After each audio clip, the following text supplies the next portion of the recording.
Pada video kali ini saya akan menjelaskan dasar-dasar machine learning, khususnya pada bagian membaca data. Dalam analisis data, langkah pertama adalah mengimport data ke Python untuk dianalisis, dibersihkan, dan divisualisasikan. Untungnya Python punya library yang memudahkan kita. Di sini kita pertama mengimport library yang diperlukan, ada Pandas dan OpenPyExcel. Di OpenPyExcel ini untuk membaca data dari Excel. Yang pertama kita membaca data dari file. Nah, untuk data dari file, di sini saya mencontohkan baca dari file CSV dan file Excel. Untuk yang pertama kita membaca dari CSV ya. Kita importnya, import pandas, dan kita pd.read CSV, kemudian nama data kita. Di sini saya ada data namanya cardata.csv. Kita jalankan. Data sudah terlihat. Selanjutnya yang kedua adalah mencoba data dari Excel. Bedanya di sini pd.read Excel, nama data kita. Kita jalankan. Kita menggunakan .head ya untuk melihat 5 teratas. Jadi datanya berhasil kita import. Untuk selanjutnya adalah data dari database. Seringkali kita perlu membaca data dari database. Di Python ada beberapa cara. Di sini saya menggunakan MySQL Connector Python. Jadi ini karena mudah. Pertama kita install dulu jika belum diinstal. Di sini sudah saya install, jadi tidak perlu saya install lagi.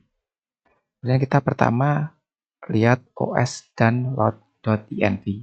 Jadi keduanya adalah untuk mengatur environment variable. Nah, di sini kita contohkan. Daripada menuliskan passwordnya di sini ya, untuk keamanan kita masukkan password ke dalam file env. Jadi password saya ada pada file env ini. Nah, kemudian saya akses variabel tersebut dengan os.env, nama variabel pada file tersebut. Selanjutnya saya masukkan ke host. Nah, data ini saya gunakan untuk connect ke database MySQL.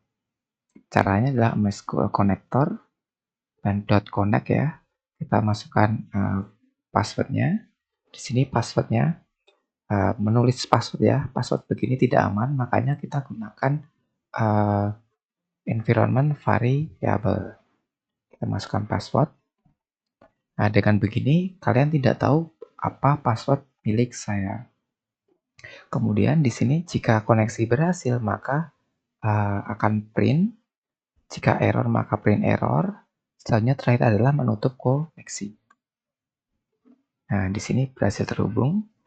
Nah, seandainya password salah maka kita lihat hasilnya adalah nah, jika password salah maka akan print error.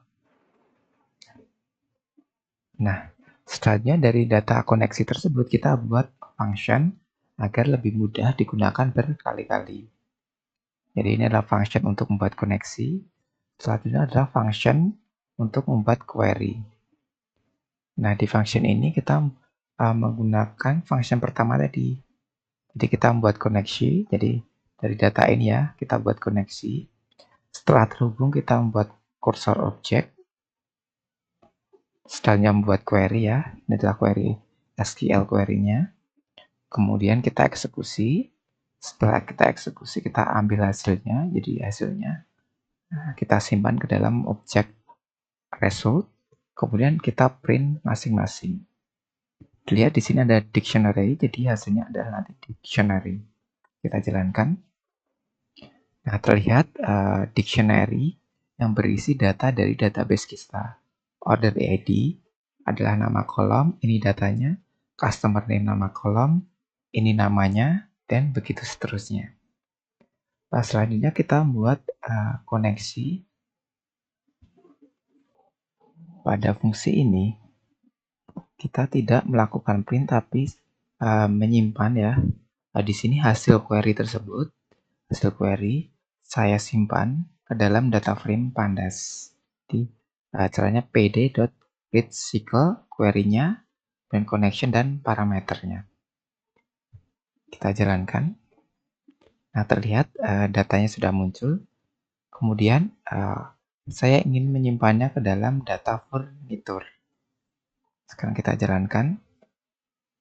Jadi data yang ada di sini sudah tersimpan dalam data furnitur. Untuk melihat 5 data atas kita bisa menggunakan .dat. Kita jalankan. Nah, jadi data yang ada di database tadi sudah tersimpan dalam data furnitur objek. Nah, selanjutnya kita bisa juga mengekspor ke CSV. Jadi dari data furnitur, data kita, dot to CSV, nama yang kita inginkan. Kemudian di sini saya index false. Lihat di sini tidak ada ya data superstore furnitur. Setelah kita jalankan, maka akan muncul data superstore furniture.